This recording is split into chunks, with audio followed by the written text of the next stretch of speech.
அஸ்ஸலாமு அலைக்கும் வரஹ்மத்துல்லாஹி வபரகாத்துஹு. கருணையின் மகத்துவத்தை உணர்த்துகின்ற அற்புதமான ஹதீஸ் இது.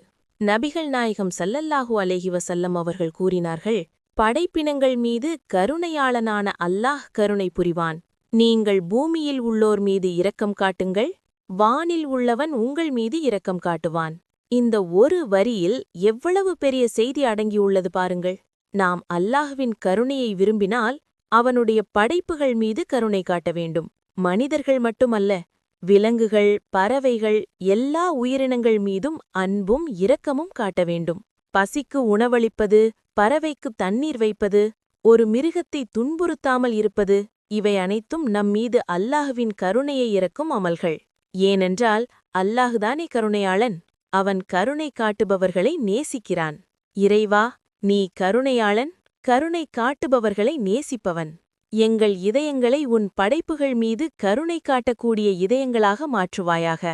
நாங்கள் பூமியில் உள்ளோருக்கு இரக்கம் காட்ட நீ எங்களுக்கு வானத்திலிருந்து உன் கருணையை பொழிவாயாக.